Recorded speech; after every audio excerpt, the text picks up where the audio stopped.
What do you think about the title, When We First Met? Oh, I love it. What do you remember about when we first met? Well, the picture is very, very clear. I mean, we were at this Christmas party right first. Was it the Christmas party at Wayne's house? No, it's at It was Lisa's. it was the Yeah. It was around Christmas time. I thought it was anyway. Was it a birthday party or a Christmas party? One of those. Oh, okay. But it was during Christmas time. And if none of this works, that's what I'm saying.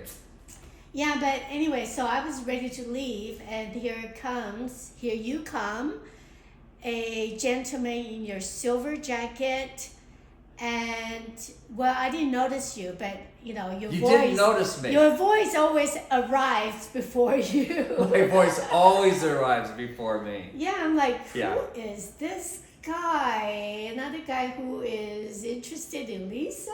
What is going on? Then I saw your Yeah, my wife wasn't there. No, then I saw your beautiful daughter. It was just me and Haley, my daughter. Yeah. So you were really social. You were really loud. You were laughing a lot. And hey, John forgot to mute his phone. So here we go again. So anyway, I found out you do a lot of designing. And one that caught my attention was that you mentioned you designed a jaguar or something. Yeah, I've designed a couple. Yeah, so we're gonna have to have a picture of it. Yeah. And so that drew my attention that you were interested in cars. So I invited you to the car That's club. right. Right? So and you came. And you, John Garfield, is just so full of energy. You're like in charge of the whole car museum. You're saying hello to everyone. Right. But anyway, so tell me what is your philosophy about life? Why are you so full of lives? Your vibe is so awesome. People want to be around you. Well, thank you. That means a lot to me, especially that you're one of them. Well, nowhere near yours. Anyway, I always believe that the whole purpose of life really is about you and I. And you and I, meaning you stands for to uplift and I to inspire. And so I think that we should always, in our conversations when we meet people, etc., we're there to uplift them, inspire them, make them feel good about themselves. Well, I've known you for not too long, but since September. Well, no, December. Oh, okay. December, and then you every time you open your mouth on the phone in person. All your words are so kind and loving, and I wonder, like, I bet he talks to everybody with the same words. But you sure made me feel special. Well, thank you. You made me feel like I'm just so one of a kind that you really appreciate me. Well, wouldn't you be surprised if you weren't one of a kind? Well, of course you're one of a kind. But I'm saying, what if you met someone you really couldn't connect with them? Would you still be this level? I have that quite often. I mean, some people, they can't continue in a conversation. They can't look at you, whatever, and the sentences are short. And you can tell that, they just want to move on. Mm-hmm. And, that's fine. Not everybody... really likes to get in a conversation. But I generally try to read people, so I'm not offending people who might be like that. And I'm not offended if that's the way they are. Not at all. We're all different. Well, there's time for everything, right? Yeah. See, I go to a lot of events, and it's the same way. You just don't want to, don't need to put in extra efforts to connect with someone. Right. And you don't need to impress anyone, but if you feel like, he's looking at somewhere else, she's, not really interested, that's fine. But Yeah. maybe next time, you know? Yeah. You know, so, yeah, so I've been to your house. This is my second time. And I'm so impressed Well, thank you. by your, I don't know if they're, I would think they're your gifts. I mean, you make this sculpture right next to you right there. Yeah. You weren't a student in fine arts or sculpting? No. No. Tell me, when did you make In this fact, piece? I've never really been a student in everything. I've always been, my drama teacher said there was a song that always reminded him of me. It was the one that Frank Sinatra sang about, I Did It My Way. Okay. He said, you just always had to do things your way, and I did. I just never looked at how other people did different things. Every once in a while, I will. If I'm interested, I go, oh, that's cool. But most of the time, I just love to... I can just imagine you Yeah. seeing it. I just see what I like. I try to achieve what I like, and if I'm happy, I'm happy. And if I'm not, then I...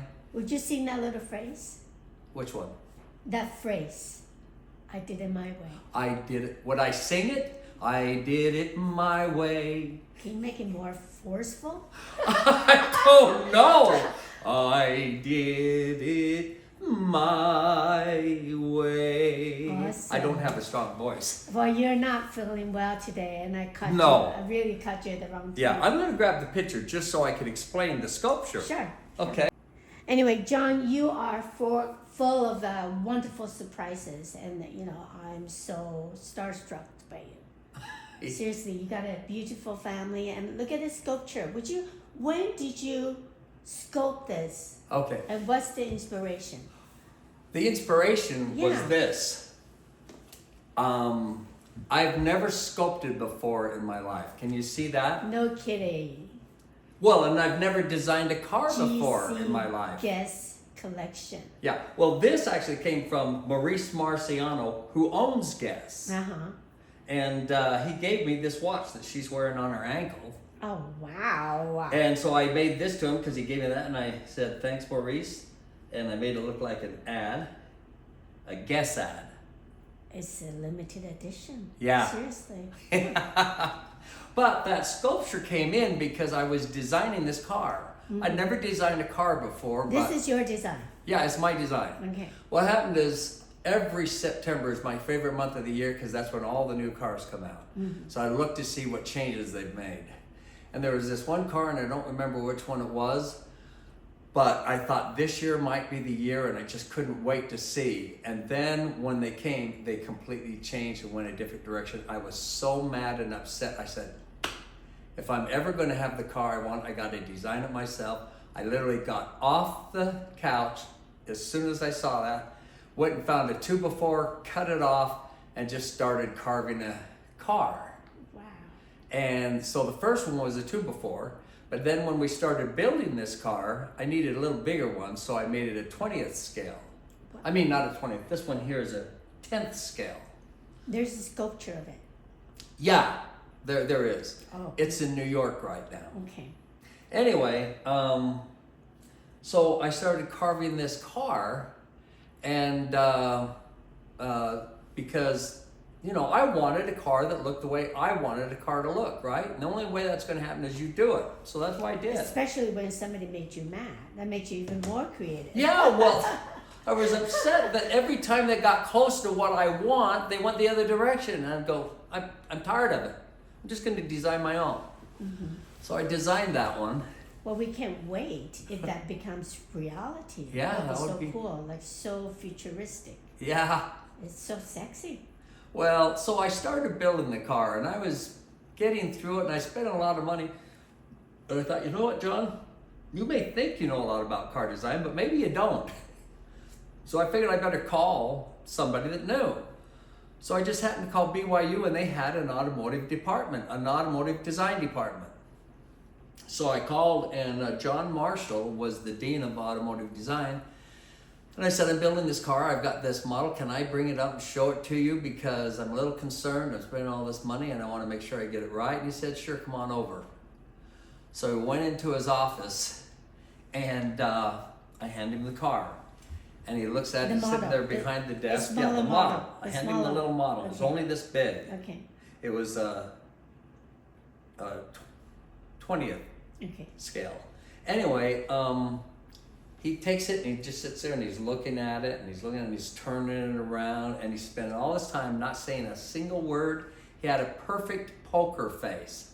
You had no idea what he was thinking. What's going on here? And I'm very impatient. I'm going, you know, when are you going to stop and tell me what you think? Because I'm waiting for him to tell me, well, this is wrong and you got to change this and you can never do this because of this. And so I'm just waiting You know for what? kind of a He's lecture. taking pictures with his eyes. And Yeah. He's like, Well, I'm going to have to copy this. The first thing that comes out of his mouth is he goes, now, how many cars have you designed? I said, I've never designed a car. I just It's amazing. was tired of what was being put out there and I wanted to have my own, so I did this. And he said, I can tell you right now, you could go to work for any car company you want without even going to school because nobody does what you just did. He said, you know design and curve and all this. Well, whether that's true or not, Well, come on, anybody that's a can be the judge. professional comment. Yeah, Come I mean, on. it was just really wonderful. He just said, he said, I could never do what you've done. I've never had a student in graduate school and everything else that even come close to understanding curve and all that stuff like you do. You seem to just even understand the way it needs to be. You're an adult. Yeah. Apology. And I've never been taught car design or anything. I just know what I like. Gosh. And that's why I met him because, you know, I expected he would probably say, well, you can't do this, you can't do that. But he just said, this is amazing. It is. Yeah. And so it's like, I can go work for anybody. And I go, but I don't want to work for anybody. I'm an independent person. I just want what I want. You just want to see your dreams. Yeah, your I just visions wanted to come get true. it built. And we're going to do a limited production of 250, you know, and have a turnkey operation where we can sell them. When can we see that? That started in 1996. Okay. So that was 29 years ago, almost 30 years ago. It still looks awesome. Well, thanks. Yeah, so that car was designed almost 30 years ago. Man. So anyway, I look at it now and I'll be honest with you. I get embarrassed. It's like, ooh, I could have done that better and that better and that better. Because after you do something, you always see how you can do better. And I actually felt bad that I had shared that with so many people, thinking it was about, you know, they had the same thing. They'd look at it and go, Well, that's how history goes, right? yeah, Right? yeah. But I did know enough that I knew that, yeah, there are a lot of things I want to change on it. Yeah, but you know, I there's so many things I'm just so impressed by. I mean, what about this sculpture, please? Oh, yeah. You got 3 sexy sculptures. Yeah, when I started to design the car, I could feel the curves of a female body. You could feel it. That's why they call them sexy sports cars. I thought, you know what? If I stop and I do a sculpture of a female body, you know, I'll have it in my hands because your hands go over it and you feel all that. Then when I go back to the car, I can do that with the car. And I'd never sculpted before. I just knew that I could do it. I know I could just do it. So I just grabbed Bondo. I didn't use clay. I didn't know how to use clay because I'm not a sculptor. So I used Bondo and I sculpted this figure. I keep her clothed for depending upon what the audience is. I have 2 or 3 of them. This is a bronze, and I have several of them, and some I leave without being clothed, so you can see the sculpture. It'd be weird if I ask you to undress her now. Yeah. But we'll take a picture Well, of I would her. just grab the other one. Yeah. But it depends upon who your audience is, because, you know, a naked woman that's pretty sexy could be a little offending to, you know, families. She's gorgeous, yeah. Yeah, but that's why I did that, was because I thought if I want to do this car right, and I really want to make it the sexiest car on the road, I need to do that. So I you, stopped. did you look at any models, try to copy I did it her? all out of my head. In fact, I can actually sculpt, if I'm using clay, with my eyes closed because I can feel everything. Is that the fact? That's a fact. In fact, I've done it in front of people and they go, whoa, because it's like, how do you do that? I'm going, because you feel it. Your hands are on it. You can feel the sculpture. You can feel how it is. You kind of feel like a doctor. When I'm sculpting, especially because I was working on Bondo, you know, where you're using sandpaper or files and stuff, you can feel it's like, oh, that leg, it must hurt. You know, it looks like you've got a little swelling there. And it's like you just keep rubbing it until it just feels healthy. And then you go over this part again.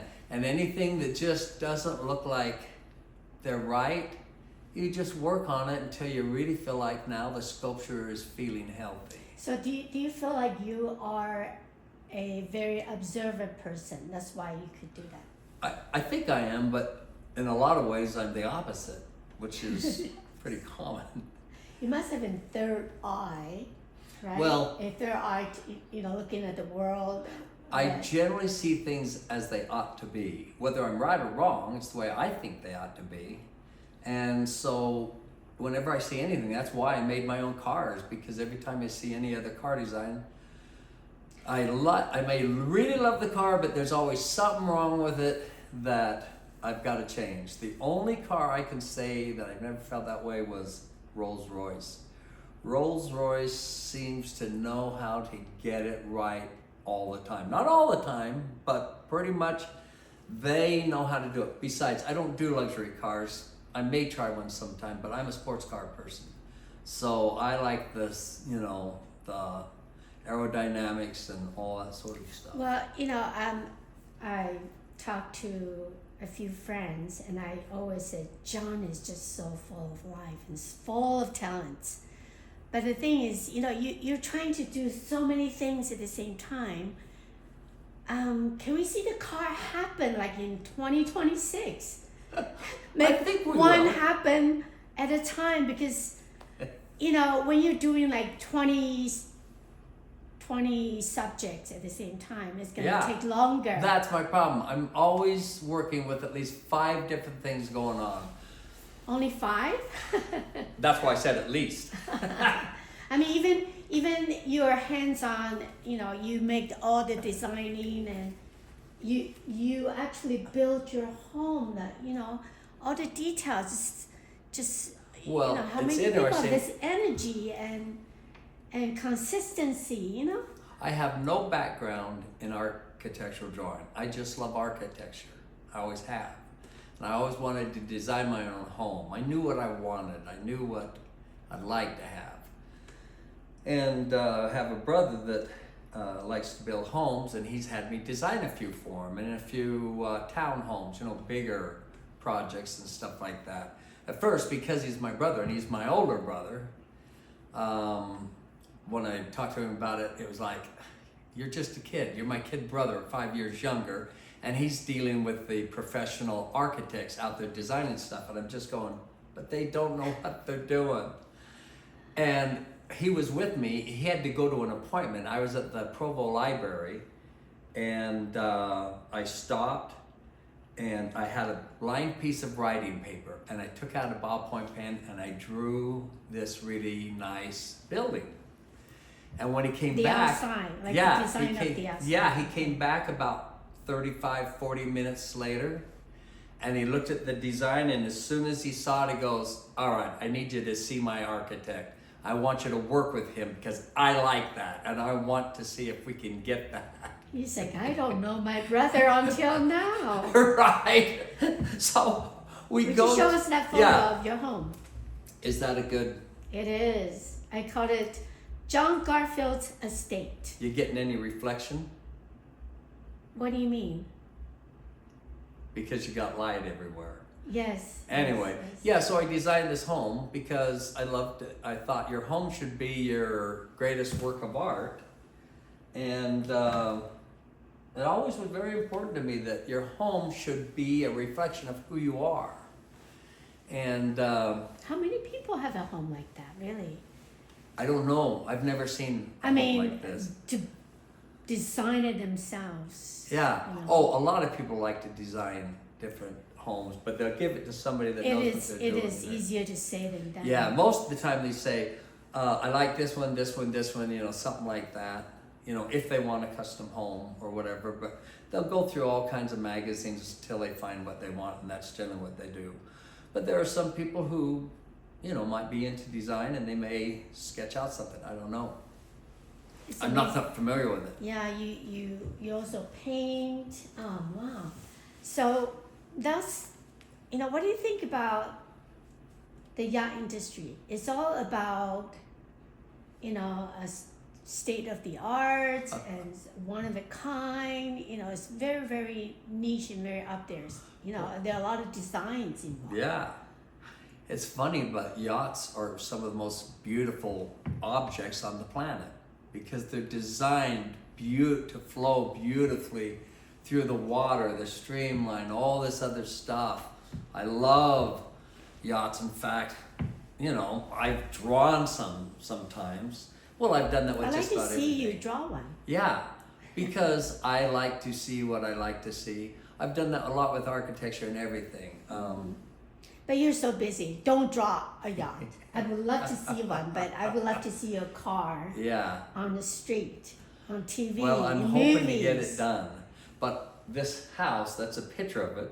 But when I did it, I didn't do it right because I didn't know exactly what I was doing, and I was in a hurry because the weather was going to change. So I did everything I could do to get it up. Well, I didn't do it right, so now some of the pieces are falling off, and I've got to go back and I've got to redo every bit of that. And I'm hoping I have time to do it this year. I'll at least get some of it done this year, maybe all of it, and then we'll finish it because the balustrade is supposed to be stone balustrade like you would see on a Capitol building. Another thing I like to see it happens is you need a biography or autobiography.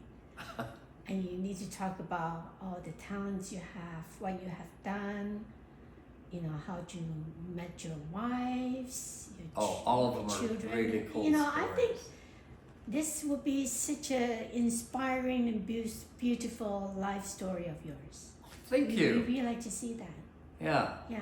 I'd love to take the time to get to do it, but where and when do you do that when your life is so busy? It's true, but I do know a ghostwriter if you ever need one. He works with a lot of celebrities. Yeah. I used to be in the advertising market. I was president of Osmond West Advertising and Marketing. So I was into design and all that stuff a lot. But I always wanted to write a book, and I never had time to write a book. Ever since I was young, I always knew I wanted to write a book. And why am I not surprised? Because you've got a long list of all your talents that you want to make well, at the time, come true. My brother was going to BYU college or university, and he had this job, a security job, where he could sit there all night and he could do all of his homework and everything. And I was in the advertising business, and I was always very busy because the clients always needed everything done yesterday and hardly had time to breathe. And so I was always caught up in one project or another that we had to beat the deadline. And I looked at him and thought, what I wouldn't give to have that job where I'm at peace and quiet, a night job, nobody's around, and you can just write. It sounds awesome. Yeah. It sets your perspective, your purpose. Yeah. And that was back in the 70s. And then finally, in 96, I decided I was going to get a security job because I was semi-retired. I didn't really need the money. And I thought, I need a security job where I am stuck at a place for a certain amount of time where nobody's there and I can just write and just take my time. You're so inspirational. Yeah. Well, thank you. Really, anyway. I think when you met someone who is so unique and talented and special, it's such a blessing. It's like a gift handed to you. So you are a gift to me. I really appreciate you. Well, thank you. You are very generous. Well, I'm going to give you 15 seconds to talk about me. Me? Me. No, I'm kidding. Enough about you. Well, I want to talk about, because it's how we met. 15 seconds. All right. When I met Cassie for the first time at that party, immediately she stood out. She was beautiful. She's attractive. I'm married and I'm very loved and have a wonderful relationship. But I have a lot of friends who are very beautiful women because I love beautiful women. Me and too. I love, yeah, and I love interesting guys, you know, everything. I love people. I'm a very social person. And the moment I saw you, I thought, I got to get to know her. And then I found out you were doing this yacht thing, and then I knew I had to get to know you. And so we immediately started talking and everything, and then you brought up the automotive addiction deal because I talked about my interest in cars or something. And then you invited me to that, and that's when we really got to know each other. Right, and I saw how you handle people. Wow. Another wow. Well, Yeah, thank you. Yeah, by being in the yacht industry, it's just such a good calling card. You either get attention to people or you draw people away. Well, right not only away. that, Yeah. the design of your yacht was beyond fabulous. You only saw one. There's, Yeah, only one. Yeah. And it was fabulous. I mean, I was stunned by it. It was incredibly well done. And Yeah. wow, I get to associate with Cassie. And then she invites me to be part of her yacht club. Ta-da! How lucky am I? You're a founder Yeah. member. All right. Well, thank you It's for my that. honor. No, really. Thank you so much. I mean, it's a big world. It's a big universe. Yeah. And we're under the same roof, in the same room. That's amazing. That's amazing. Well, it's amazing to have you in my home. Thank you. Thank you. Yeah. Yeah. Okay, well, we'll talk to you next time. Well, thank you, Cassie. This has been fun. Yes. I hope we do get back together again soon. I love this. It's hard to run away from you. Well, I don't think it's hard for a lot of people. I can be pretty, I don't know, intimidating sometimes. I don't mean to be. I wouldn't use that word. No. No? That's not the right word. You're a magnet. Why, thank you. Thank you so much. Well, that was fun.